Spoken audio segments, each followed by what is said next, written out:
Aloha. So you're feeling the after effects of the what was it? 5 days of conventioning: Wednesday, Thursday, Friday, Saturday, Sunday. Never mind launching IndieGoGo the previous Saturday morning, Friday night, Saturday morning, going all weekend on that, prepping for con, going all week. This has been a very exhausting time for me. You can tell I do not have my usual glow about me. I'm like, I am out of gas.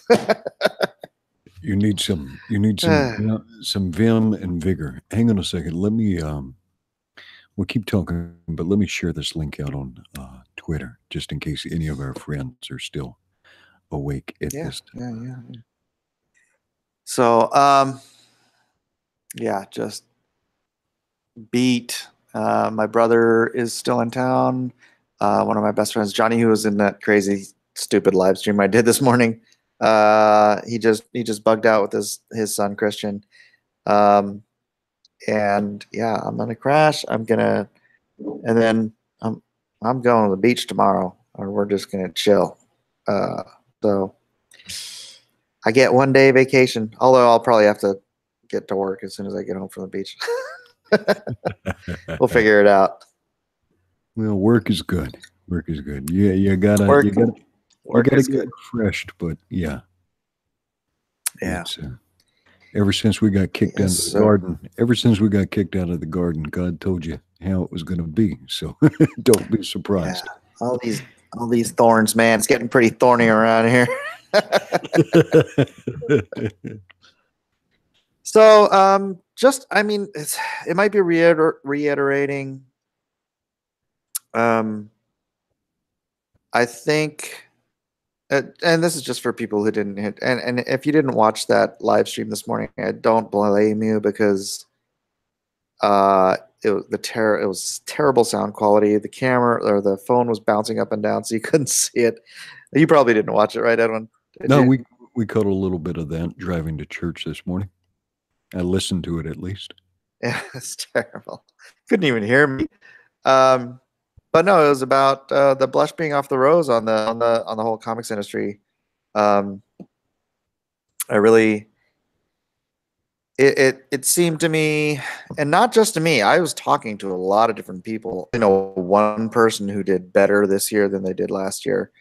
And most of the people I talked to about the convention circuit as a whole this past year, or just past year, but this year, it's been down. It's been down by what I think is a significant, and I think it's the Avengers. It's this 10-year culmination of this vision of doing the Avengers, and then we finally got there, and it was great, and it was big, and it was explosive, but it was a zenith. It was we hit the pinnacle, and I think just like in any market, we're going to see a correction. I don't think we're going to crash or anything. I mean, for heaven's sake, it wasn't Batman and Robin. It didn't. You remember remember the last time we were in this cycle with comic book movies, and then Batman and Robin came out, and it just killed the entire market for years until Spider-Man came out again, and then we slowly climbed back up out of the morass until this last decade. Even Spider-Man was kind of weird, because it feels like there's been 57 reboots of the Spider-Man franchise. Yeah, but I meant the original, the first Tobey Maguire Spider-Man movie. And this was a while ago. But that was like the first thing that like tried to kick it back into gear. Yeah. Right? Boy, Batman and Robin just killed it, didn't it? I mean, killed it stone cold dead. I think they, after that movie came out, they probably canceled every comic book related movie in Hollywood. They're like, no! That was just a weird take anyway. That was just a weird take. Yeah. And I know movies aren't going to be exactly like the comic books, but that was just a strange take. No, that was just bad. Can you hear that ding, or do I have to turn this off? I can't hear it. Can you hear like our background sound? I'll turn it off anyways. That's my mail. I don't know if anybody can hear it, but I'm just going to turn it off. All right. Well, how much of that too? You know, you say it reaches a zenith, but how much too is like the? I hadn't intended to go watch that Infinity War movie, but I was home in North Carolina, and I was visiting with one of my nephews, and he really wanted to see it, so we went and watched it. You know, because that kind of outweighs everything. It was kind of a downer, though. It ended on a hard downer. And when movies in a series, just because when does the sequel to that come out? I don't think they've announced it. I don't think they've announced it. I don't know for sure, but there was no, big Marvel thing at. I mean, there was a Marvel booth, but usually Marvel has this huge, just oxygen sucking presence in Hall H at San Diego Comic-Con, and it was not there this year. So, yeah, I don't even know. I don't have an answer. Yeah, but you know what I mean? When it's going to be that long before the next property comes out, particularly if you're not familiar with the Infinity Gauntlet story, if you're just average Joe Public moviegoer who knows he likes comic book movies, and they ended with half the heroes just kind of vanished out of existence. Particularly with the Spider-Man scene, and it's like, oh, and I hope I'm not spoiling anything. Oh yeah, for everybody, but it was kind of a downer. The gasps from the normies sitting next to me were palpable, even though I'm like, to me, it was anticlimactic because I'm familiar enough with how the Marvel Universe works that I know they'll all be back, right? And I'm familiar enough with Hollywood to know they're not going to freaking kill their cash cows. But hey, these guys are done. Iron Man's done.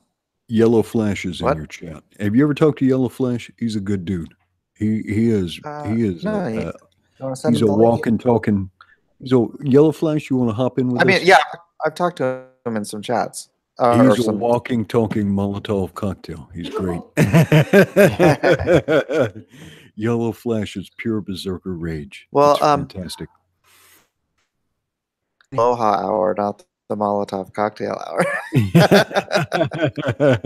Yeah, with our Aloha hour is kind of low key Flash. Okay, yeah, very good. But what's he saying? Yeah, he's working. Yeah, at some point though, we got to hook the two of you up though, because Yellow Flash is a character. He's a good dude. Let's do that. Yeah. So back to the point. They're not going to have Tony Stark after this. He's off. His contract's over. Chris Evans doesn't want to be Captain America anymore. Right. All of their star power characters. I mean, Thor. I guess I heard Chris Hemsworth. Chris Hemsworth still wants to play Thor, and they can do that. But it's like, I don't know. Where do you go from here? I guess that's why, they're trying to bring, and they're going to try to draft them into.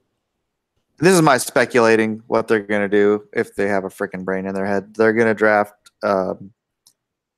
other Marvel characters into the second part in order to save them. And then they're going to try to transition, and they're trying, try to rebirth. Your audio is breaking up for me a little bit. Chat, is that just me or both of our audios breaking up? Can you let us know? Yeah, you're breaking up a little bit for me too. I could probably tell the kids to stop playing video games. Let me see if I don't think we're burning. Or here, let me turn I'm gonna turn my camera off. Tell me if it makes any difference, because I'm not using as much bandwidth. Okay, yeah. Chad is telling me it was just you. It was just me? Is it better now that I turned my camera off? Yeah, it actually does sound better. Okay, good. All right, you don't need to see my fat, ugly face anyways. But So it looks like the push is going to be with this low charisma actress who's playing Captain Marvel. And that's the push. They're trying to push. See, the problem with Marvel is they don't have a Wonder Woman. All of the characters of all of the female characters, and I love them. I love Storm. I love the Invisible Woman. I love the Invisible Woman. You know, I love Rogue. I love all these female, strong, awesome female characters at Marvel. Team characters, right? I mean, none of them are standalone characters. I mean, She-Hulk is a Hulk derivative. Yeah. Right? You could probably go down the whole flipping list. And so I think they've probably been trying to create standalone characters, but it's you know what? There's only one Wonder Woman. You can't just copy while you're copying Wonder Woman. So they're trying to make Captain Marvel into the Wonder Woman of the Marvel universe. And God bless them if it works, but I don't think that's going to work. Well, from the comic side, I don't see it, but maybe, from comic fans, because these Captain Marvel comics have kind of, at least from our side, has been kind of universally panned, right? Nobody, what do people call her? Carl Manvers, just because of the way they've elected to draw her for like the last 2 years. Yeah, can we just get back to the Warbird outfit? I mean, yeah, seriously. Yeah, and the butch hairdo, I don't know what that. But anyways, that's just putting a fine point on it. The thing is, they don't have the star power to pull off a second wave unless something miraculous happens. I think we're going to be in for a correction, and it's going to affect the entire market. I don't think it's going to kill off the comic book movies per se, but you know what? This gives Comicsgate, Blacklist Universe, all of us time to build a footing, to build a foundation, so that when the next surge comes, we'll have been paddling out and waiting for the wave, and we're going to freaking get up on our boards and ride it in. I think it gives us time. I think it's going to be years before we hit that upswing again. And I think it's a good time. It's a good rebuilding time. It's a good building time for us. We're not rebuilding anything, right? We're starting from scratch. And I think it's a time to build. Well, because we won't be. It seems like the only space that has growth. Now, I'm talking about in print now. It seems like the only space that has growth and like a lot of excitement and vigor behind it is the Comicsgate Alliance and affiliated comics. It seems like we've got massive energy. And is there any other, maybe Alterna Comics, the stuff done by Peter Samedi, that's had like a lot of energy. I'm trying to think of any other space in the last, aside from like some of these crazy #1s and some of these special event stuff. Everybody's contracting right now. I think we're actually a huge. Our space kind of stands out because we've got this growth in energy. I mean, is anybody else growing besides our side?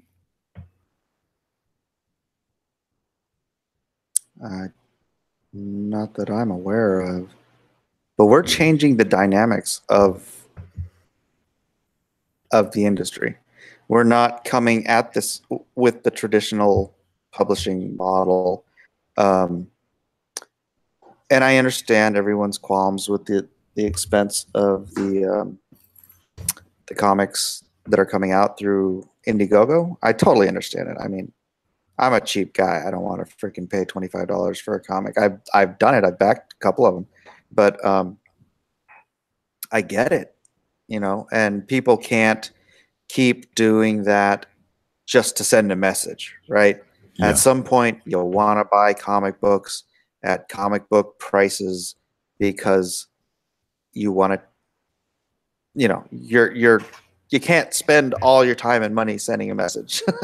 Yeah. And 3 years from now, and I know people are saying, "Oh, well, we won't be doing IndieGoGos 3 years from now." No. That's not the point.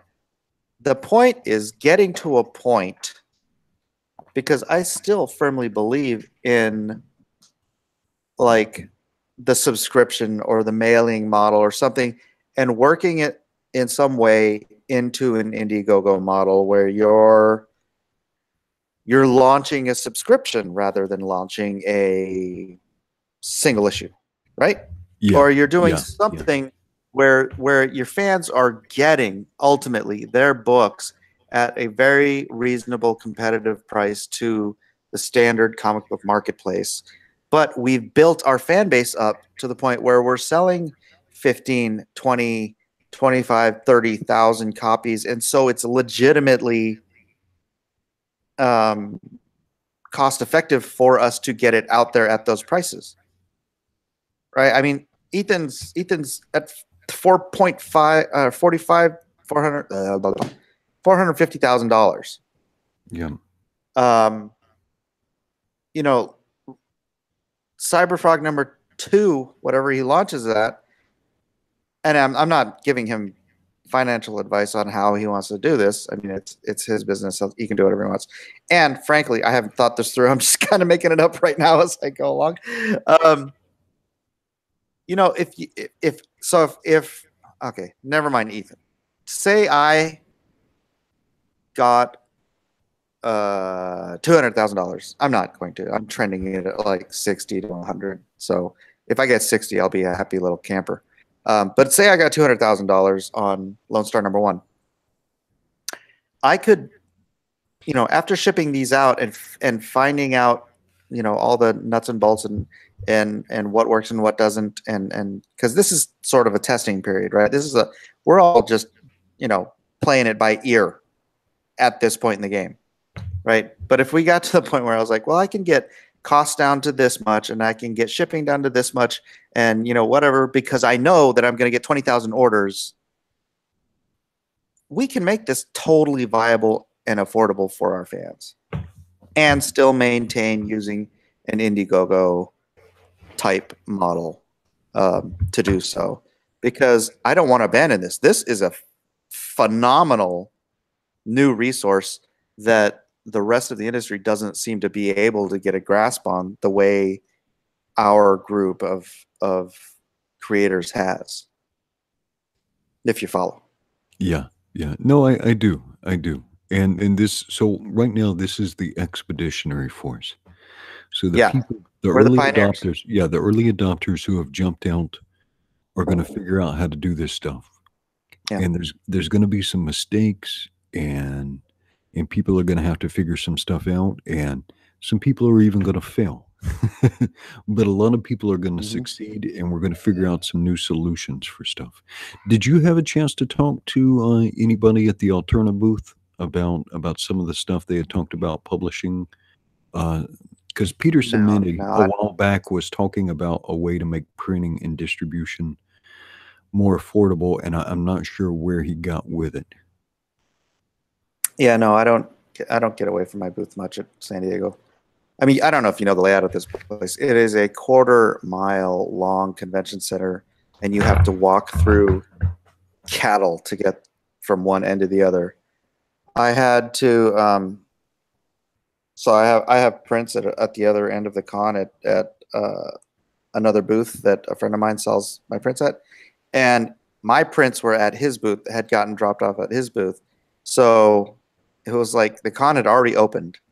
And so I had to take a dolly all the way down there and get my prints. And on a dolly, a crippled baby, because it was like these people, they don't walk. They just kind of shuffle along shoulder, like, get out of my way. It's insanity, and I hate walking away from my booth any further than the bathroom at that show. So I apologize to anybody who may have wanted me to come see them, but no. I did see you. I did see you hooked up with Rags though, so that was cool. Yeah. He came by a couple times. He came by again today. We had a nice quick chat. We're gonna get together at some point here, and I'm gonna, he wants to share some wisdom between the two of us. So yeah, we gonna do that. All right. So right now, from the time the IndieGoGo finishes, when do you see yourself being able to mail out LONESTAR?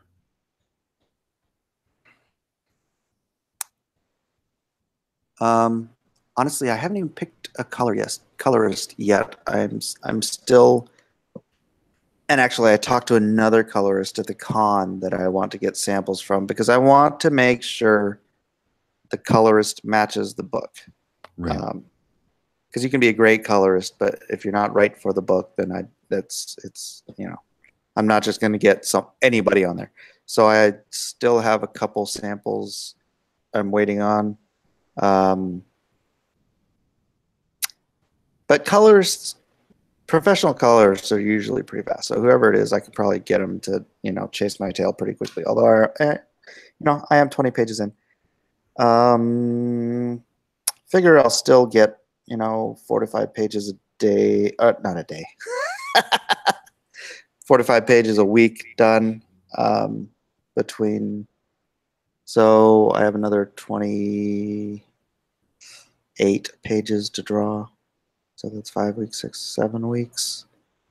Give the colorist a couple weeks, so 8, 9, month and a half. It ends August 15th, 14th, 15th. So, oh no, wait. Yeah, it does, August 14th, 15th.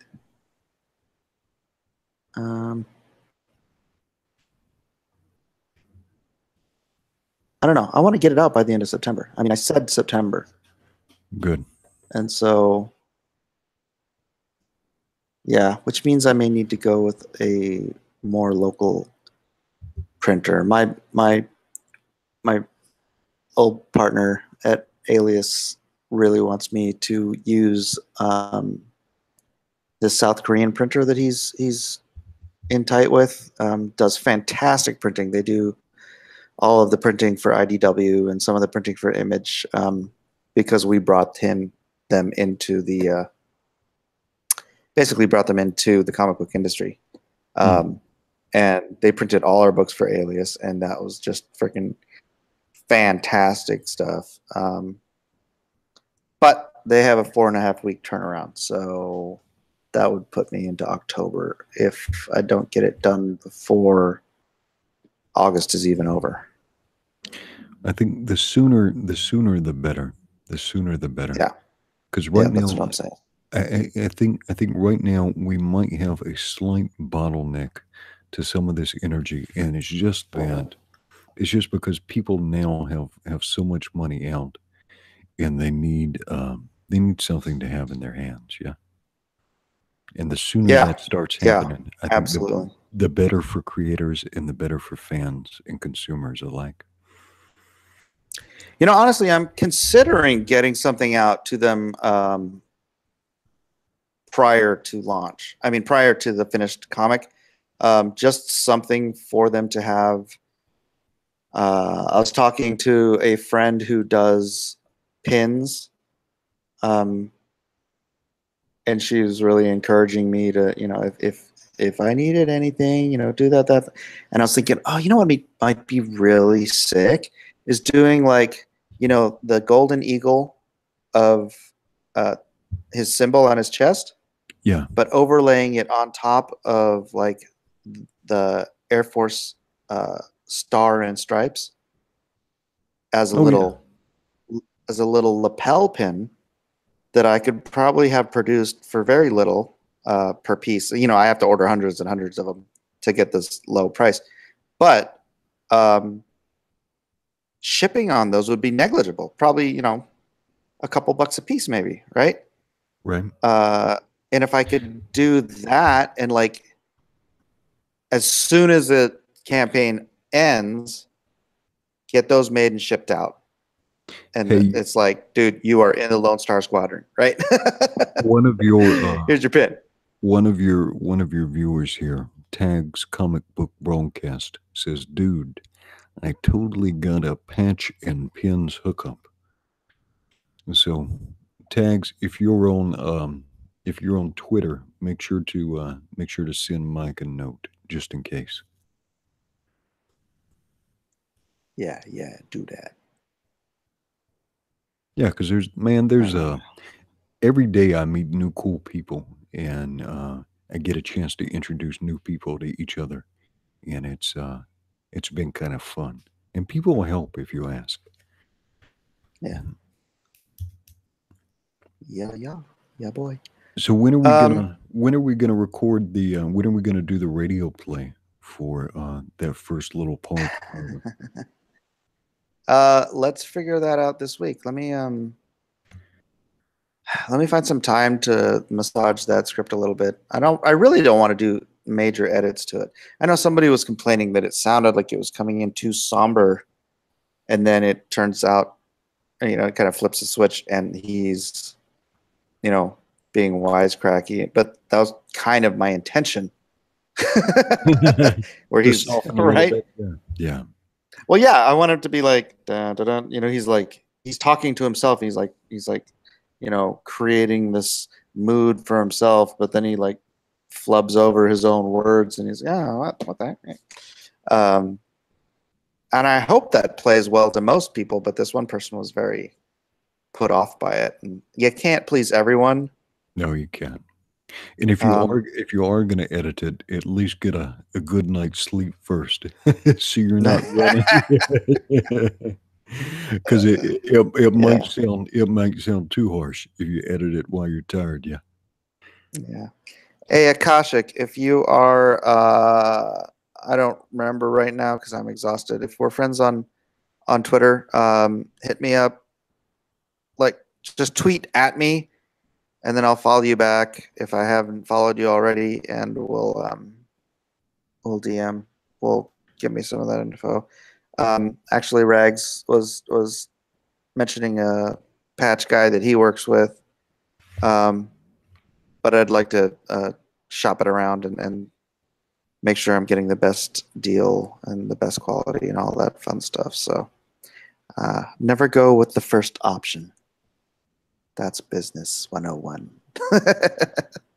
Or never necessarily go with the first option. So we gotta get Lone Star big enough so that a year from now at the next San Diego comic convention, you got somebody cosplaying as Lone Star. That'd be awesome. Oh, yeah. It'd be pretty simple too. It'd be great. Man, I kind of don't even want to get into the James Gunn thing now. Into the gym. Well, a lot of your viewers have probably been hearing it all weekend. Yeah. I contested with some of those people. There was this this Twitter user who I thought was targeting you for violence or targeting you for some sort of assault. That infamous person. And now this is, she didn't say that, but just because the way she identified your booth and just some of her speech, it sounded like she was targeting you for some kind of altercation. Yeah. And so I engaged with her to try and bring it down, right? To try and say, you know, whatever you think about Mike, you know, he's actually a decent dude. You get to know him, you might change your mind real fast. He's like the pinnacle of SJW-ness. She cannot be talked down. I watched you trying to talk very calmly and politely and sweetly to her. God bless you, man, because you have more patience than I do, obviously, from the way I react to her. But she will not be talked down. she will try to find any innocuous thing that you say and try to make you out to be freaking Satan himself. She's a terrible person. Yeah. Grant, yeah, I don't want to talk about Gunn. That my whole issue with it is I get on here and freaking Yahoo is posting an article about how it's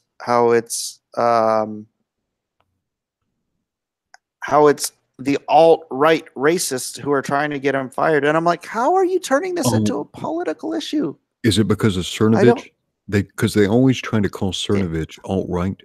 The leader of the alt-right, of the actual people who created that name. And so when I say the leader of the alt-right, there's like a formal alt-right and an informal alt-right. And there's a guy named Richard Spencer, right?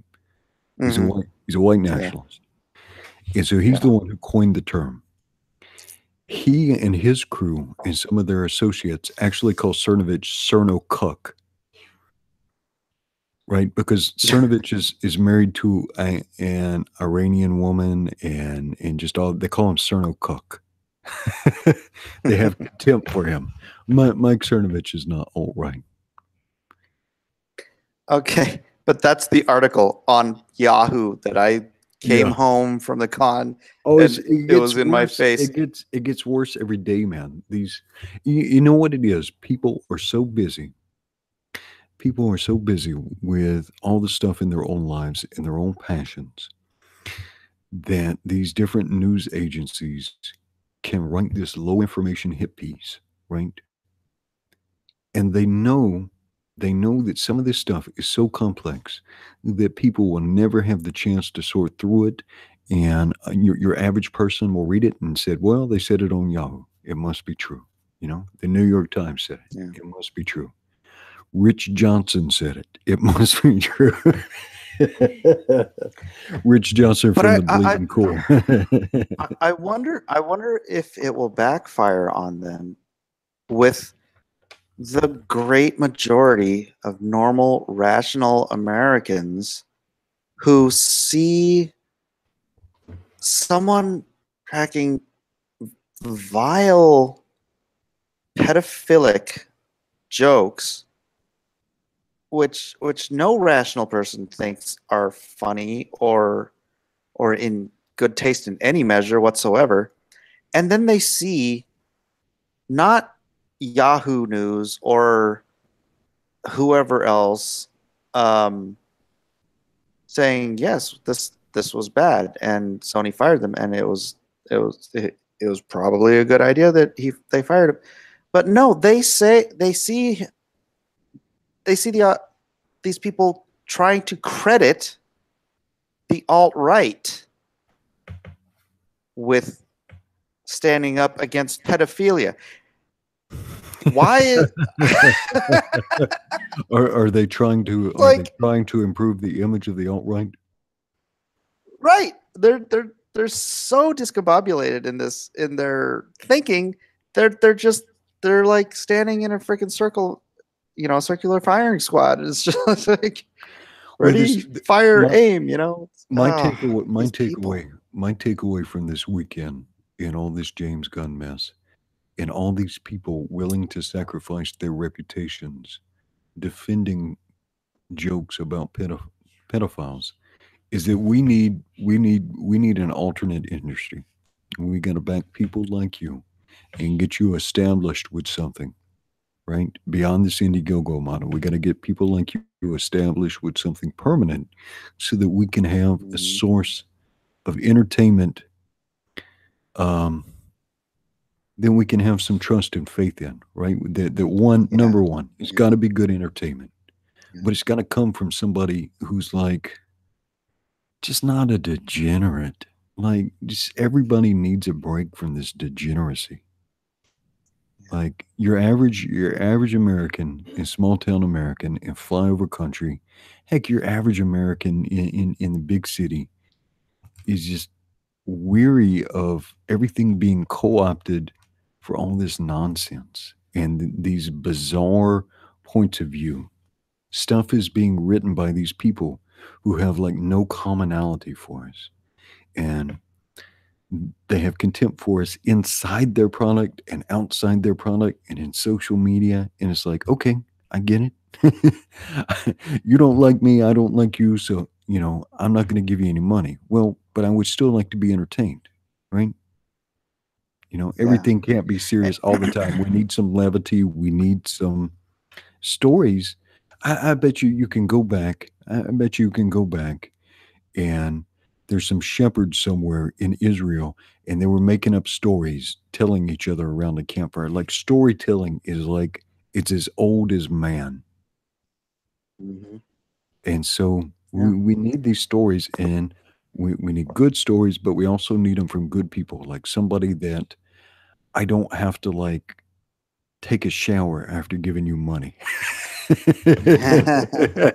You know what I mean? I want to like the person. I'm just at a point where I cannot separate artist from art anymore. I can't. I've got to have respect.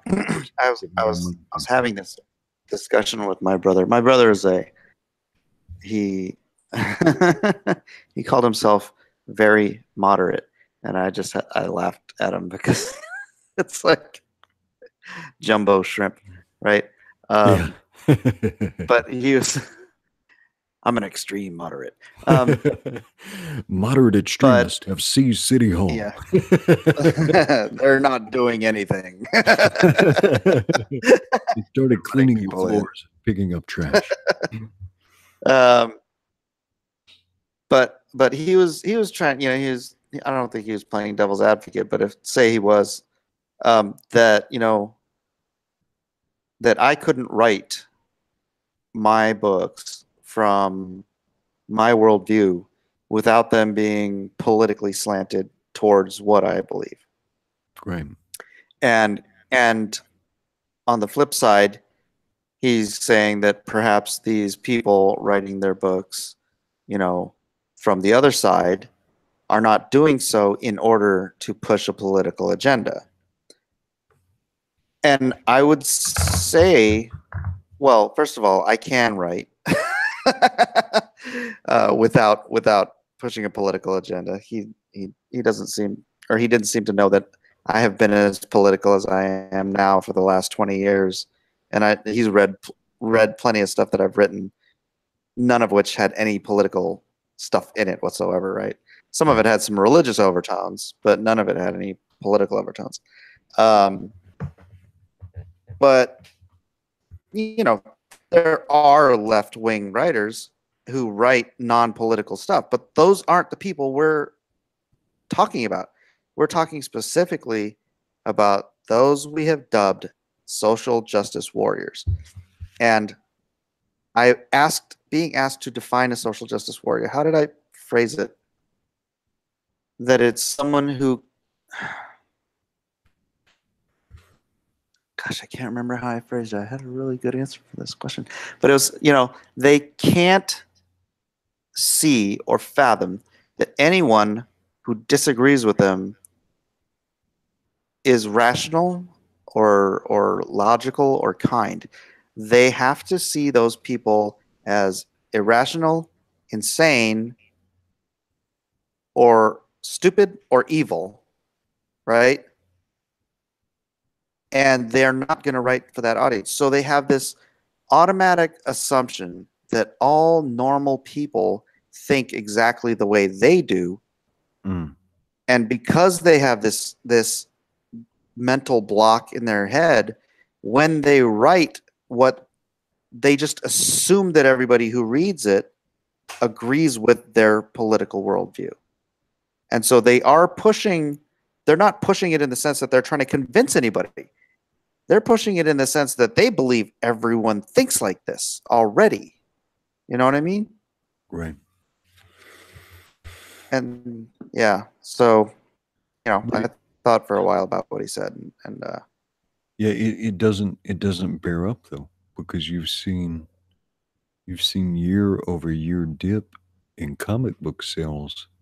At the time, they should be at an all-time high, because over the last couple of years you've had millions and millions of people shell out all kinds of money to go see comic book movies. And you know what's always freaked me out? Like, if I was spending all that money to have comic book movies in the theaters and making all that money, I would have printed like 1 million copies of the comic book version of that movie, or like a reference to it. Yeah, And everybody who got a ticket, thing. I would have put a comic book in their hands and tried to make those people.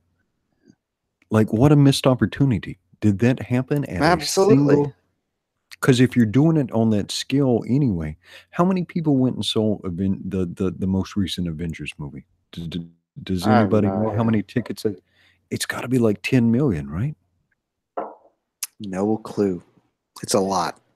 And so it cost a lot of money to print 10 million comic books, but at that scale, your price per comic would be almost like nothing. Yeah, it'd probably be like 15, 20 cents. What a missed opportunity.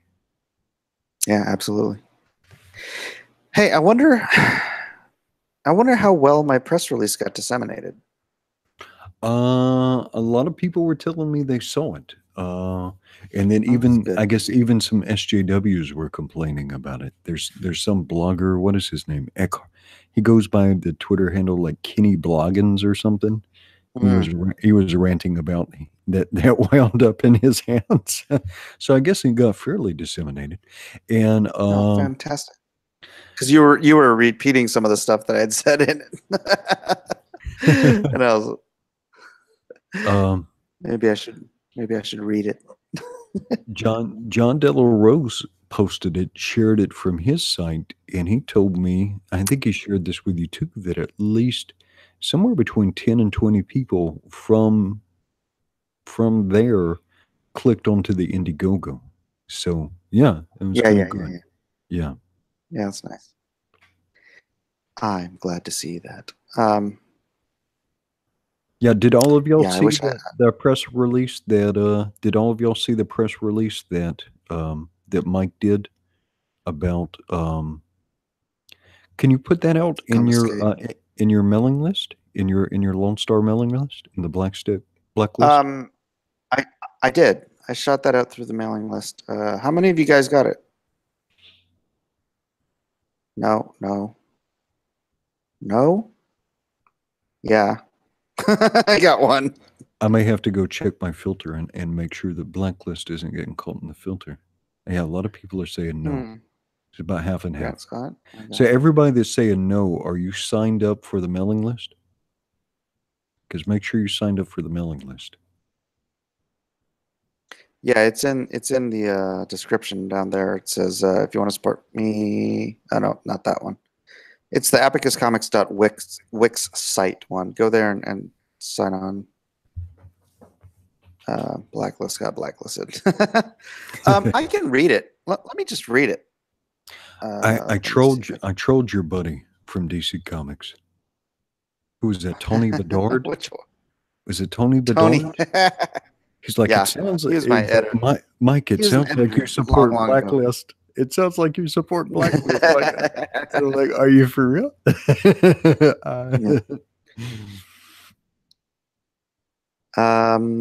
That's the wrong press release. Where's my other one? I'll probably have to read it off of John's site because I don't. Yeah, for some reason I couldn't. The Wix link wasn't working, and I was so flustered because I had to get going, and and I wanted it to get out that day because the news was that day fresh, you know. I think you actually sent a video that day that you DM'd me and John Della Rose, and the extent of the video was what? Yeah. Oh no. Shoot, this is his Twitter. Let's see if he has it on here. He shared it, right? I know I shared it. He did. His blog is on delarose.com. And let's see. It was a recent post. Is it the What is Comicsgate? Yeah. Yeah, it sure is. You want me to? Hey, why don't you read it? You read it. You've got a much more seductive voice than I do. Okay. I sound apparently right, I sound like Jack Black. All right, let me do two things though before I read it. I'm going to go on Twitter right now. I'm going to post it and I'm going to tag you in it so that you can repost it so that everybody should get to know John Delarose too. He's a good brother. See, because he likes you a lot too. Oh, all right. Cool. Yeah, I tagged you in that. Okay, here we go. Ooh, 84.5 million tickets for Avengers. Wow, what a crazy missed opportunity. Yeah, absolutely. Okay. So what is #Comicsgate? And here's the intro. Most people who frequent here are familiar with the movement, but former DC Comics artist Mike S. Miller, who's currently running the LONESTAR IndieGoGo campaign, and he put a link to your IndieGoGo right there, wrote a nice analysis about the movement for people who aren't quite familiar with it. And so here we go. As the comic book world braces for its annual mecca to San Diego Comic-Con, there is a storm brewing beneath the feet of its biggest publishers, Comicsgate. There has been a growing dissatisfaction with the direction mainstream comic books have been going in the past few years. In a time of unprecedented media attention for comic books from the three biggest publishers in the industry, in a period of economic growth unseen in the last 30 years, the comic book industry lost over $70 million last year. But that money hasn't all just disappeared. A burgeoning new movement that has been labeled Comicsgate has managed to pick up enough of those lost readers to sell $1 million in the past 3 months. And that movement is growing every day. What is Comicsgate? Comicsgate is an alliance of comic book fans, critics, and creators who have found common cause in standing up against what they see as a hard push by social justice warriors into their hobby. A push that has corrupted or politicized the industry they have spent a lifetime cultivating. Fans have simply been walking away from the hobby in droves as the industry's failing profits attest. Falling profits attest. Critics entertain those disgruntled fans through social media and YouTube channels, giving shape to a movement that has been years, if not decades, in the making. Creators, some of whom have been the subject of blacklisting at companies run by said SJWs, have found common cause with critics and fans alike, and thus was born an alliance, Comicsgate. Who is Comicsgate? Comicsgate is the people who share the same belief that those who run the major publishing companies in the comics industry are treating their fans poorly, in part due to their constant pushing of social justice or other political ideologies, in part due to some creators and editors outright insulting the fans who disagree with said ideologies. Comicsgate is not about political ideology or identity. There are conservatives and liberals, there are black and white, gay and straight, Christian and atheist, and everything under the sun. Where Comicsgate people disagree is not where they put their focus, it's where they agree that they ally. Comics are about entertainment, not political or ideological proselytizing. That is the line in the sand that has brought a disparate group of people together to change comics as a medium back to what it was when they fell in love with the genre. The movement means business. A few months ago, one of the better known critics in the Comicscape movement was told to put up or shut up about his critique of comic books. Richard C. Meyer, aka Diversity in Comics on YouTube and Twitter, took the challenge to heart, hiring Marvel artist John Malin and colors of Brett Smith to create his own comic book, Jawbreakers, and sell it through IndieGoGo. And did it sell? To date, the book has sold over 364,000 and climbing. No small feat for an independent comic. And just the start of a wave of comics in the Comicsgate Alliance.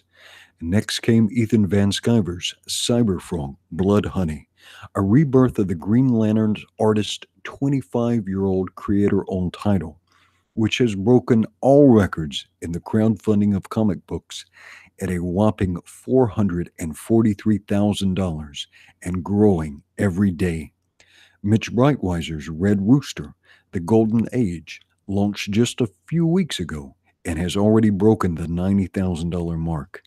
Chuck Dixon's Space Force launched out of the gate last week and has reached $30,000 already. And latest to the game, launching just this weekend and already breaking the $25,000 barrier, is Injustice artist Mike S. Miller's Lone Star, Heart of the Hero. Hang on, let me say that again. Lone Star, Heart of the Hero. These, along with a handful of other titles, have cumulatively brought the fledgling movement of Comicsgate projects to a height no one could have imagined 3 short months ago, when Jawbreakers first hit the crowdfunding platform. And with the audience of the critics and creators alike growing day after day, this seems to be a movement with real feet. Watch out, Marvel, DC, and Image Comics.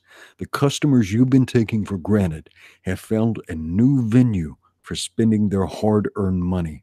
With a little luck and a bit of business sense, the Comicsgate Alliance could well shape the future of the comic book industry itself. And then he added a little bit of information about his new book and a project he's got coming up. He's got a comic he wants to relaunch himself. A fine reading. Fine reading. Sierra whiskey. Oh, My no. nipples are erect as hell. All right, Lone Star Squadron. Let's keep it wholesome. Yeah, what do you guys think? What do you guys think? I hope I can write good press. Just refreshed.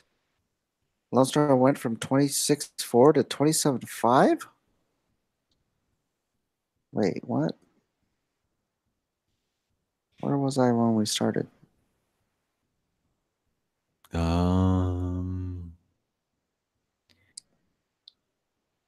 I'm trying to remember.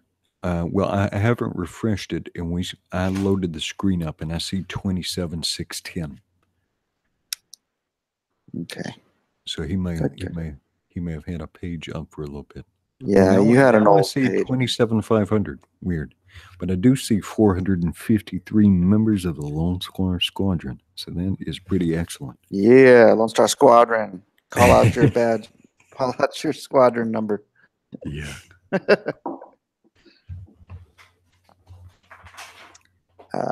Let's see.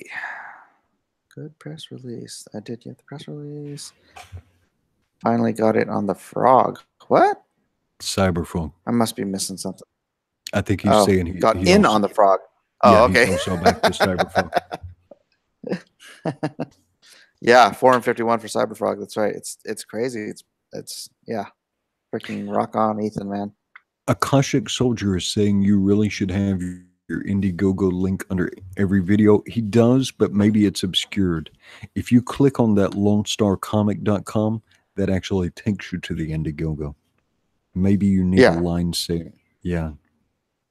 So yeah, right maybe. now, Lone Star Comic will refer you. That page just exists right now to take you to the IndieGoGo.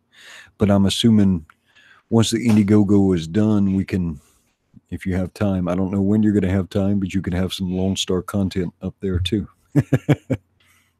Yeah. Oh, that's too bad. Sierra Whiskey was 98, but upgraded and now is 291. That's, oh, so you know what? Changed. Yeah, that's too bad because it's kind of cool to have the lowest numbers, right? I mean, I wonder who number 1 was. Number 1's going to be pretty stoked. Yeah, no, I wanted a easy way to get to the IndieGoGo, so I bought Lone Star Comic a few weeks before I even launched the IndieGoGo, and made sure I could forward it to that site as soon as it was fresh. Yes, the Gal Gadot Wonder Woman is great. Yes, the Gal Gadot Wonder Woman is great. Oh, you mean what?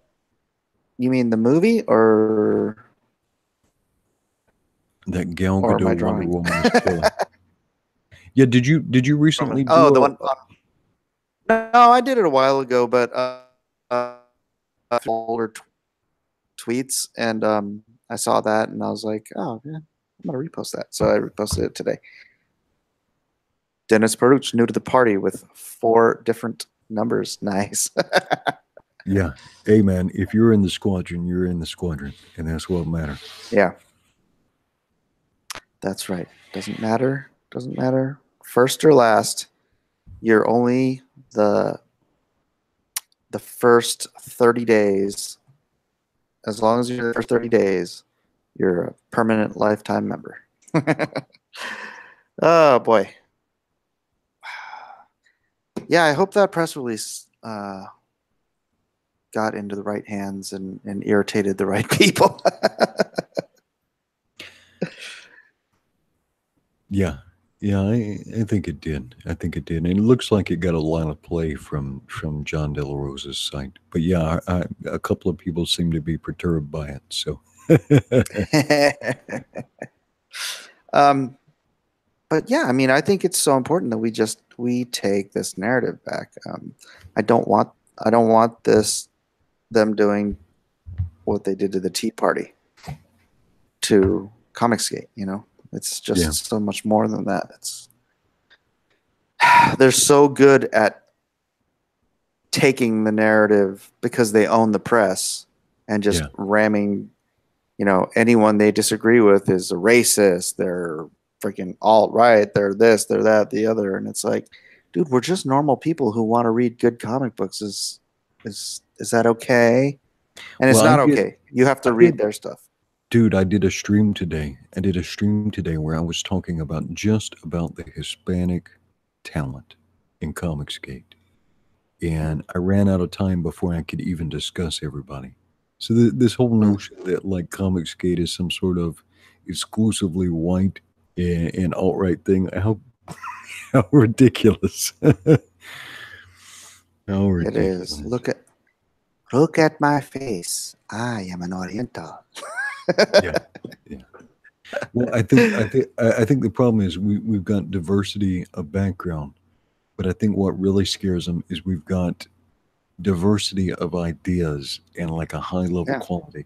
You know, they're going to come at us harder though. Like when we're at 1 million now, a year from now, people in our circle, you know, might have 20, 30, 40, $50 million of stuff out. It's entirely possible that once stuff gets going, and they're going to be furious then. Yeah. I mean, it could grow exponentially. So I mean, it certainly has in the last 3 months. I don't know. You know what we need if to do, that though? growth is sustainable, though. We need to mine the brains of chat. So, chat, Lone Star Squadron. What can we do better? What can we do better to get the word out for Lone Star in the Blacklist universe? Because I want Lone Star to be big, right? Eventually, I want to be looking at like a Lone Star animated cartoon, and then I definitely want to see the nuclear family come out. So we need to make this thing big. So what else can we do? Think on that some, and then leave us some answers. You can tell us here, but also maybe leave us some ideas in the comments to the video, right? Because we want to make it big. And we know we got a lot of talent in the audience. Yeah. I mean, they come up with some great ideas. I mean, I've gotten a lot of good ideas from the audience. Lone Star Squadron is tight. Now, I do know one thing. What is, let's see, Egg Chin Demon Bag says, I think EVS needs to help push this. He has, and I'm sure he will again. And then we're going to have you on with that umbrella guy, so his audience can get exposed to you. Yeah, and I love that, and I don't dismiss it in the slightest. but this has to be more than just our community. Yeah, We have to grow this community via every possible avenue. I'm doing a little bit of advertising on Facebook. I'm gonna tomorrow, the day after, when I'm a little more bright-eyed and bushy-tailed, I am going to go through that advertisement and see if there's some way I can tweak it to hit bigger and better. I'm going to try to get my YouTube advertising up and going.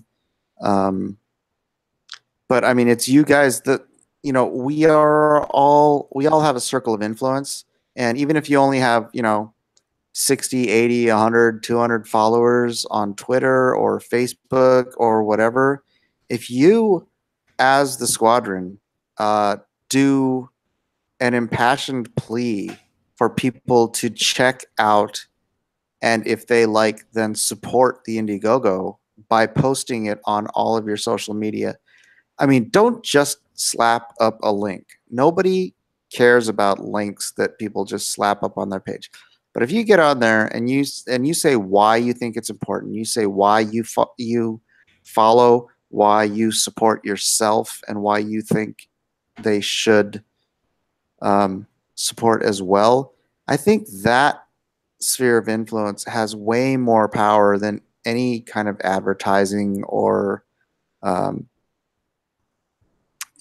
any kind of paid circulation of the information. It's everyone has a sphere of influence. Yeah. Right? Everyone has someone that they can convince, and it's really up to the Lone Star Squadron to get out there and make those moves. I am going to do everything in my power to expand through every avenue that I can. But you guys can make this thing, double, triple, whatever it is, if you're willing to help. And so, I implore you guys to please help to build this universe, because I want, right now I could end this campaign right now, and draw the book and pay my bills. I could, and just fulfill it for whoever has it, and then wait and move on to the next one. But I'm trying to build more than one comic book. I mean, it wouldn't even reach my page rate, but I could, if it's going to take me a month to do it, the money on top of the printing and all that stuff, I could, it would pay my bills for, let's see, how much is it right now? 27. Well, okay, it wouldn't pay everything that I owe, but it would get me through a couple of months, without the bank taking my house away. So, and then I could move on to the next one. But that's, my point is that I'm investing my time and my effort and everything I've got into building this, so that it's not just Lone Star. I love Lone Star and I want to do Lone Star. I want to build the whole Blacklist universe, and it's going to take the mighty powers of everyone in the Lone Star Squadron and everyone who comes after in order to do that. I literally cannot do this on my own, by my own efforts. It can't be done. It has to be you guys. So I am imploring you to do whatever you can even think of. Share ideas with each other. Create groups. I don't know, whatever you can think of to get it out there. I beg you guys to do that, because it's up to you. Yeah, and so a lot of people say it depends on gaining attention.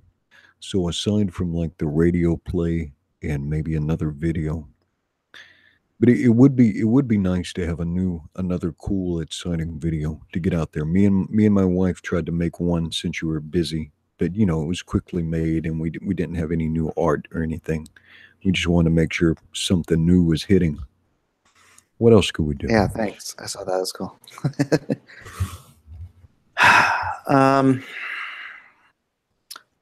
Yeah, I don't know. We're waiting for answers from the Because the the thing squad. is, I think people, if we can get this in front of people, they're gonna love it. Yeah, and you know, I handed out over 2,000 cards this weekend. wow. I gave away probably 150 or so posters. I gave away a poster of Lone Star, the Comic-Con exclusive, to anyone who purchased anything, and then anyone, and I had quite a few of the squadron come by and say they supported on IndieGoGo, and I'm like, well, here's your poster. Nice.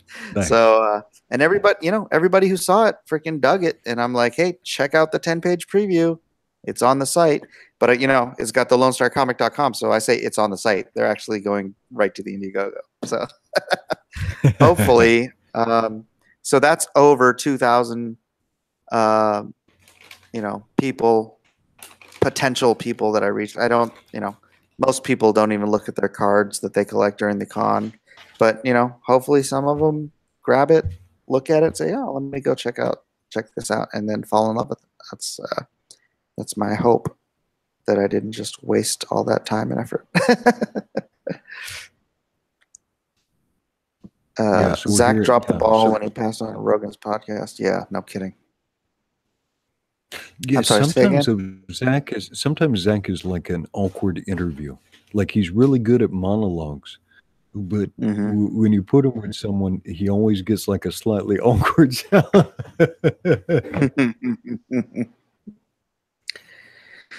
Yeah, and I hear he just walked right next to my booth, like he was videoing like some real quick video run through of Artist Alley, and he just like, oh, I'm sorry, tired, and he just swung right past my booth, and I wish he'd have stopped and said hi, but whatever. I don't know him. You know, I've only had very limited contact with him. He's Ethan's friend. Uh, so I didn't expect him to stop by or anything, but it would have been nice. Ethan is reluctant too. Yeah, I don't know why. Ethan would do great. What does it say? It says I'd go on Rogan. I'd freaking hang out with Rogan, man. Dennis says you need a drawing of Lone Star fighting at the gates of Comicsgate. So like a 300 style drawing where Lone Star and the unknown soldiers are holding off the horde of SJWs at the Comicsgate, the Hell Gate, the Hot Gate. Oh, hey, maybe that's something we could do. That would be a funny video. Instead of We Are Sparta, you know, we could do something with that kind of, yeah, edit that video. Maybe draw a new head on what's his face? Leonidas. And say We Are Comicsgate. And yeah, Leonidas, and We Are Comicsgate, and he kicks like Mark Wade into the Oh, that would be beautiful. Oh man, that would go viral. All right, I'll work on that. All right. I'm not even sure how to do it, but that'd be fantastic. Well, brother, we're coming up on about an hour. Should I plan on doing an Aloha hour tomorrow, or are you going to be busy catching up with stuff?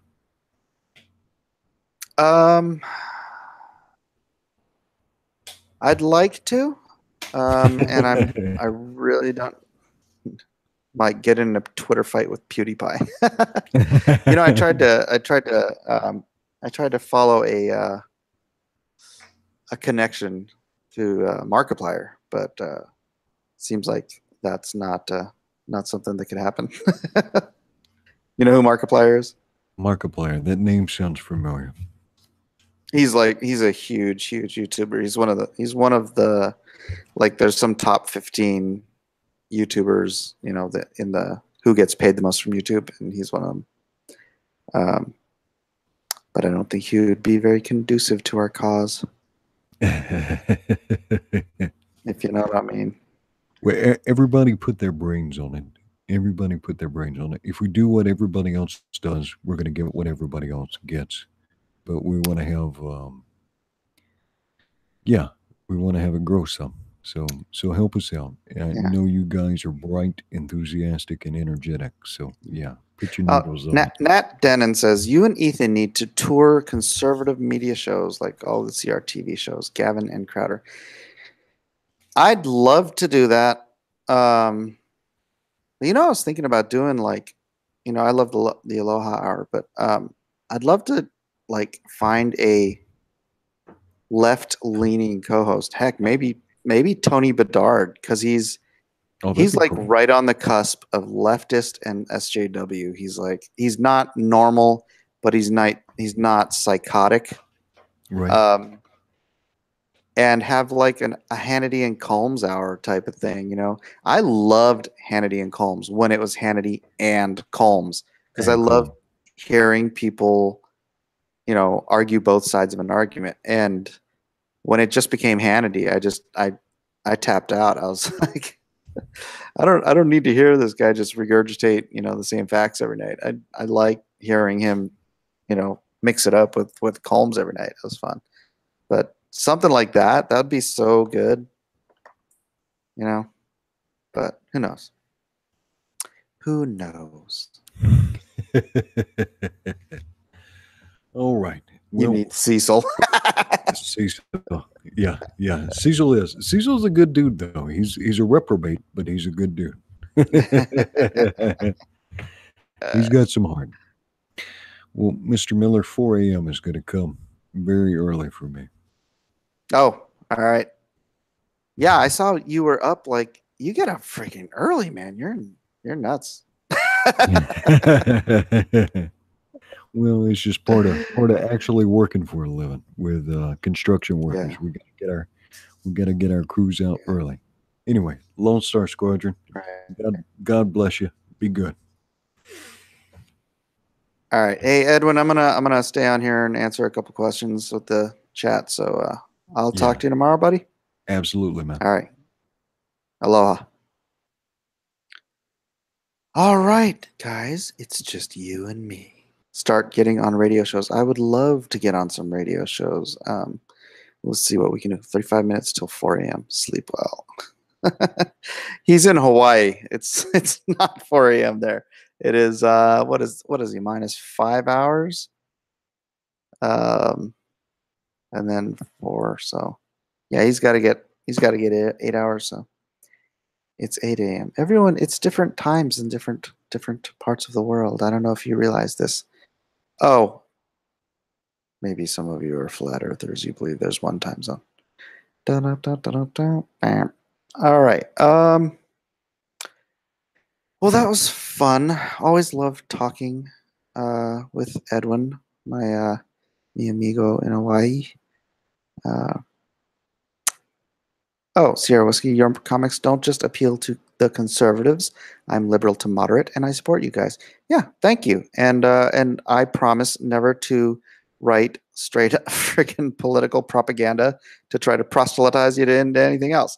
My worldview will seep in, but I mean, I'm not the kind of guy that like won't write, I don't even like the word liberal, leftist, left-leaning characters who have, valid worldviews of their own, whatever. Maybe I should have just tapped that. I'm so tired. I'm starting to ramble and not make sense. Grandpa needs sleep. You guys call him Grandpa. I'm older than Edwin is. Ethan's going to fill in for Rush. Oh, that would be so funny. You need to do a picture with the classic heroes fallen and the Comicsgate heroes rising up to save them. If people see your characters with familiar faces, they will be curious. Oh, that's not a bad idea at all. Yeah, I need to get on and do some stuff. I need to I'm going to start doing some more drawing tutorials, more drawing as I'm chatting, trying to find a way to mix, find that common ground between the two. And I'm drawing pictures because it's more entertaining than looking at my big, Japanese rising sun cartoon face thing. Hey, Mike, that Wonder Woman piece you tweeted doesn't seem to be in your store. Do you know when it will be up? Oh, it's not? I'll try to remedy that tomorrow or the next day. Yeah, I need to get all that. I have been too busy to ship out the stuff that was ordered last time I did a call out for my store. But hey, go to my store, MikeSMillerArt.myshopify.com. It's in the description if you want to check out some art and pick up some prints. I am going to get all of those out this week. So, yeah, love it working for Edwin. Do you, you can trust him and never have to worry about that double talk. Yes, absolutely. A man is only as good as his word. I firmly believe, and I try to teach my children. That's why I teach my children that the worst thing they can do to me as a father and as someone who loves them is to lie to me. Lying destroys relationships. It's the easiest way to destroy a relationship because a relationship is built on trust. And once trust is diminished, the relationship itself is diminished. So, absolutely. And I can trust Edwin. Liberal has become a dirty word. No one likes the way it twists in their mouth anymore. I don't like the word liberal because it doesn't apply to people on the left. Not to say that there can't be people who lean left, but more often today, the word liberal defines someone who's more along the lines of a libertarian. And again, there are libertarians who lean left as well in the libertarian spectrum. But yeah, the left, the progressive, the regressive, socialist, communist SJWs calling themselves liberals makes me want to freaking puke in my mouth. So yeah, I am older than Edwin. LOL. I am older than Edwin. So stop calling him a grandpa. Edwin's not that old. No, Edwin is 45 and I am 46. We'll be 47 next month. No, you're younger than Edwin. No, I'm not younger than Edwin. Stop saying that. SJWs disgust me. I'm a USMC vet and I can't stand that crap. Me either, brother. Marvelous Mike. The Fallen Heroes idea is good. I remember that panel from early Spawn where the known heroes were reaching out to Spawn from behind bars. Yeah, right. Yeah, 45, yes. Did your She-Ra meme get the IndieGoGo any attention? I don't know, but it got a lot of views. So I hope so. You know what got me a lot of attention this week? Let me find it. I'm sure all of you who follow me on Twitter already saw this. But like, I was barely on Twitter this weekend because I was at con and my followers went up by like 200. And I was like, what the heck happened? And then someone said, Westboro. I'm like, oh yeah. So I had written this tweet. Hold on, let me find it. I want to make sure I say it right. I wrote this tweet a few days ago, and last time I checked, it had 111 retweets. So not that it went like crazy viral or anything, but it went around the shop. Yeah. So it's got 517 hearts, likes, and it says SJWs need to realize that they are the Westboro Baptist Church of the left. Normal people on the left think you're insane because you are. And so that went viral. Not viral, whatever. A little bit viral. Maybe just a cold. and hopefully that got me some attention, but it certainly got me more Twitter followers. Guy must smoke a lot. Yeah, he does smoke a lot. Yeah, I need more content for your channel. I'm working on it, man. Wait, Sierra. Is Sierra whiskey? I don't know if you're male or female, so working on it, Sierra whiskey. Edwin is old as time, and it's a circle. Stop that. SJW is eager cancer, yes. Where do you draw? I draw on my desk. Draw a Lone Star with Rush and or Rush Revere and send it to Rush. Maybe he can interview you for his newsletter. Looking into that, it would be fantastic to find, to get on Rush. I love Rush Limbaugh. So, I'm surprised you're not selling T-shirts and coffee mugs too. The Comicsgate Alliance T-shirt is available now on Crypto Fashion. Maybe I should put the link to that. Gosh, I'm just gonna have all these links in my description though. But go to Crypto Fashion, check it out. It's up there. I like your prints. I will buy some. Thank you, John. Best mic piece is the Storm Shadow versus Snake Eyes. Hey, I sold one of those today. Wait, 20 plus years of working in comics. You're 47. Yeah, 26 years, and I am 47 next month. Those brushed aluminum pieces are amazing. I get now why some people think they are 3D. Yeah. Do you have a studio where you draw? Yes, it's the same studios you see me doing my live streams in. Well, not when I'm on my lazy boy. When I'm in my chair and the kids are in the room, that's my studio. I like to have my kids in my studio so that we can spend more time together. Comicsgate isn't a community. It's a business, a marketplace. That's what we can tell those SJW hippies. Yeah, more like a left-leaning libertarian. There you go.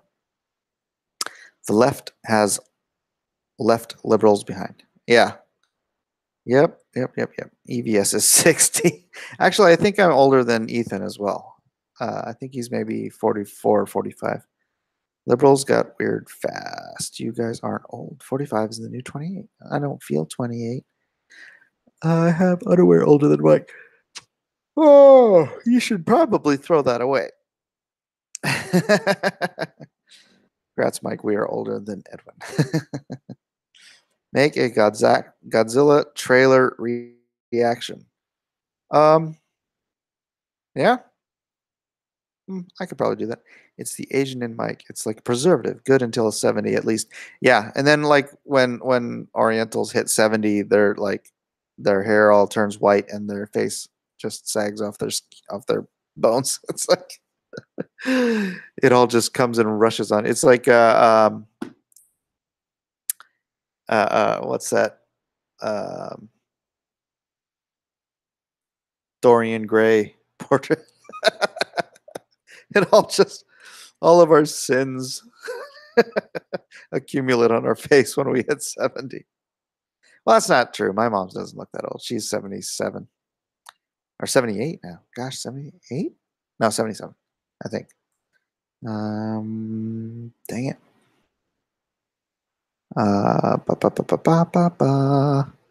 More shilling your own comic, the better. Yes, please. And you guys need to shill my comic too. Get on Fox News. Dude, I wish. I mean, it's not like I can just call somebody up at Fox and say, hey, get me on. I mean, I'd love that, but come on. I'm pals with Bob Samurai, who is an anime reviewer. He is a conservative, a Trump supporter, and I bet you he'd pimp out to his crew. Yeah, please. Let it be written. Let it be done. More trolls. Got huge Godzilla fan and have idea what might happen. I will make a video of it later today after I sleep. Yeah, I need to go to sleep. It's 1:30 here, and this has been the longest week of my life. Stream with the other Comicsgaters. You'll get to 60K in no time. Yeah, but we need to expand the pie. So we need to grab people and bring them into Comicsgate, not just try to feed off of the pond, the fish that are already in the pond. You know what I'm saying? So yeah, spread the word. Anybody you think who would be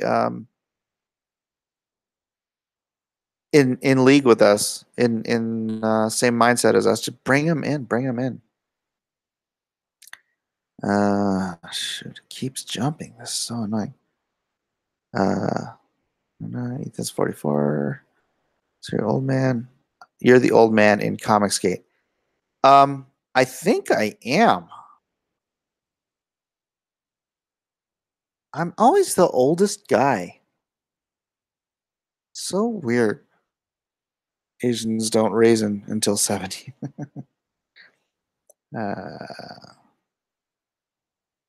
Elric Huga said he just started his own YouTube channel. So he needs to keep making videos. You guys should go check him out. The Portrait of Mike S. Miller. It's in my closet. You guys need a unified media strategy. Bigger guys need to not be scared of friendly shows and pull you up. Yeah, I'm not scared. I mean, I might get nervous on the air, but I'm totally willing to. I mean, I think maybe Brett too. Brett Smith is really good at talking to those guys. So I don't know. We'll find out. La la la. Bob Samurai, show Metal Prince. I should show the Metal Prince more. I'll do that at some point. I need to skip through these. I'm about to pass out here. Greetings, everyone. Colonel Comics away. Grandpa Gate. Haha. You're hilarious. Got it. You support Ryan Johnson and his choices. Gary Shipman is 52, isn't he? There you go. Gary can be the old man. All right, guys. I super appreciate you being here. 72 of you listening to me ramble on, half asleep. And yeah, thanks for being here. Thanks for being the Lone Star Squadron. Fox and Friends would be fantastic. Stop talking. You keep talking. I have to answer what you're saying. Oh, I got a hole away from Mike. Yeah, I need to get to bed. So thanks again. If there's anything you want me to talk about during the week coming up, just hit me up on Twitter or just leave a comment here or whatever. I read everything. I spend too much time on social media as it is. So yeah, good night. Aloha. God bless. Love you guys. Peace out.